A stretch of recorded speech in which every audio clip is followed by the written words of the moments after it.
ဒီနေ့ကျွန်တော် unbox လုပ်ပေးမယ့် product ကတော့တခြားတော့မဟုတ်ဗျ iPad Pro 11 inch ဒါဟိုမှ M1 chip နဲ့ကောင်ပေါ့နော်တနည်းအားဖြင့်သူ့ရဲ့ generation ကိုပြောမှဆိုရင် third generation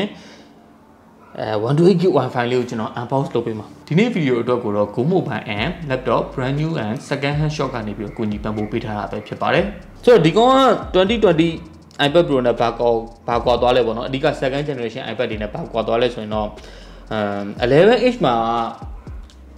M1 chip လောက်ပဲတိတိတတ်တာကြီးအရန်ကွာသွားတယ်လို့ပြောလို့ရတယ်ဆိုတော့ကျန်တဲ့ဘိုင်းတွေကတော့ကျွန်တော်လည်းဘာမှသိချာမဆင်ရသေးတော့ပြောတတ်ဘူး M1 chip ကတော့အားလုံးသိပြီးသားဖြစ်တဲ့အတိုင်းပဲဒီကောင်ရဲ့ SoC က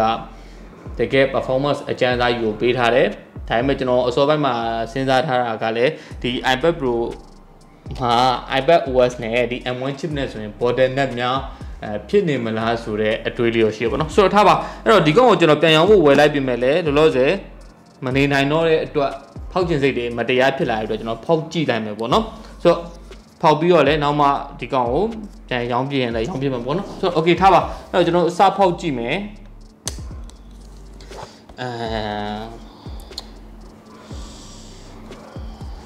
ဒီလိုလေး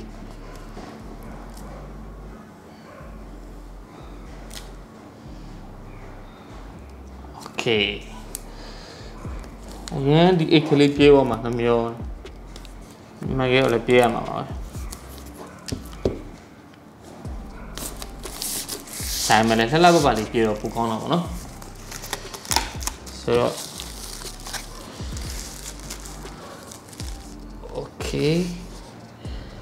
အရင် simple ဖြစ်မယ်ရိုးရှင်းလို့မယ်လို့ကျွန်တော်အနေနဲ့မြင်တယ် review ကြရင်တော့ကျွန်တော်ဒီကောင်နဲ့ပတ်သက်ပြီးအများကြီးပြောကြရှိကောင်းရှိလိမ့်မယ်ဘာလို့လဲဆိုတော့2020 iPad တုန်းကလည်းကျွန်တော်ဘာမှများများဆဆမပြောခဲ့ဘူးပေါ့နော်ဆိုတော့ဘာမှများဆဆမပြောခဲ့ဘူးကျွန်တော် unbox ပဲလုပ်ပေးခဲ့ review အောင်တရားမလုပ်ခဲ့ဘူးဆိုတော့ဒီကောင်ကိုကျွန်တော်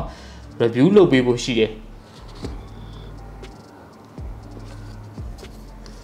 ဆိုတော့ဒါထောက်ခံနိုင်ပြီပေါ့နော် Apple ရဲ့ iPad တွေကို unbox လုပ်လိုက်မယ်ဆိုရင်ထပ်ထချင်းမြင်ရတာကဒီ iPad ကြီးပေါ့နော်ဒါမှအပေါ်မှာစာရေးပါတယ်ဘာမှမပါဘူးအရင် simple ဖြစ်ပါတယ် iPad ကို unbox လုပ်ရတာကမြင်တဲ့အတိုင်းပဲ Okay အဲ့တော့ဒီကောင်မှာ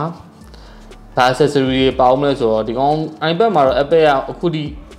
charger လေးထည့်ပေးထားတယ်ပေါ့နော်ဆိုတော့ဒီကောင် charger ဒါ single အလုံးဖြစ်တဲ့အတွက်3 pin charger လေးပါမယ် type C type C to type C okay အဲ့တော့ accessories ကဘာမှတိတ်မြန်မြန်ဆဆလည်းပြောကြမရှိဘူးဒီကောင်20 watt ဟုတ်တယ်20 watt ဆိုတော့ iPad ကျွန်တော်ဒီ2020 iPad နဲ့ရှင်းမယ်ဆိုလို့ရှိရင်ဒီကောင်ကတော့9 watt တော့ပုံများလာတာပေါ့နော်ဘယ်လောက် watt ပုံများ2 watt 2 watt တော့ပုံများလာတာပေါ့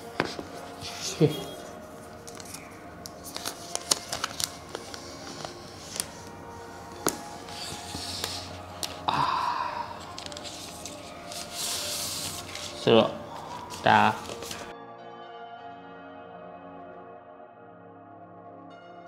Pro M1 chip နဲ့ကောင်ပါ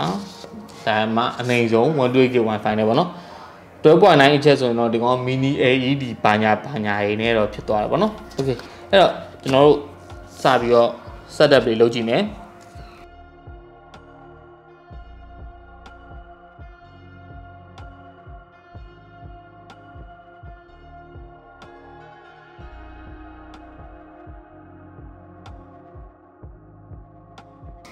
Okay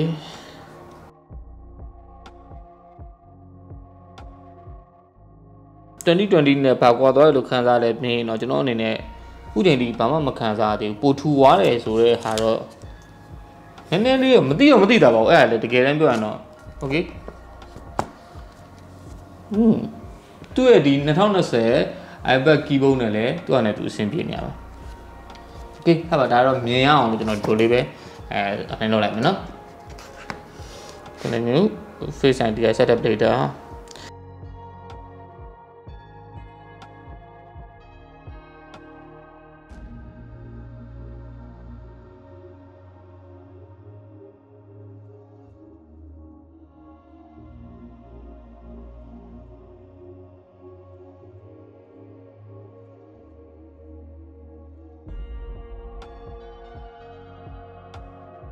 အရင်ဘာမှထူလဲကွာသွားရလို့မခံစားဘူးဒါပေမဲ့ဒီကောင်ကအတွင်းပိုင်းမှာကွာသွားတာဖြစ်တဲ့အတွက်လဲ ပါကောင်းပါလိမ့်မယ်ပေါ့နော် continue ပဲလုပ်လိုက်မယ်နောက်မှပဲ customize လုပ်လိုက်မယ်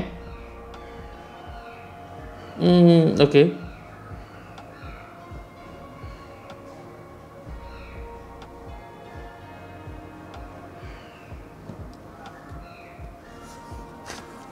okay ဆိုတော့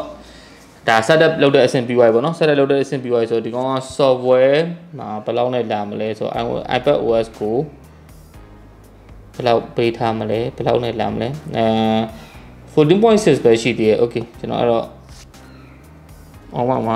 1k ကို download လုပ်လိုက်မယ်ဆိုတော့ကျွန်တော်ရဲ့ဒီ iPad Pro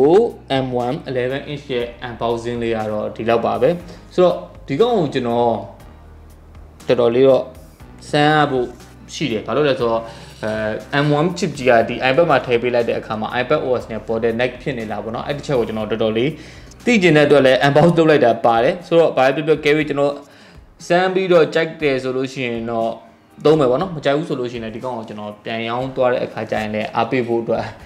ကျွန်တော် request လုပ်ချင်တာပေါ့နော်ဘာပဲပြောကျွန်တော်ရဲ့ဒီဗီဒီယိုလေးကိုဒီအဆုံးထိကြည့်ပေးအတွက်လည်းကျေးဇူးအများကြီးတင်ပါတယ်အားလုံးပဲဘေးကင်းကြပါစေလို့လည်းကျွန်တော်ထပ်ပြီးတော့ဆုတောင်းပေးလိုက်ပါတယ်ဗျ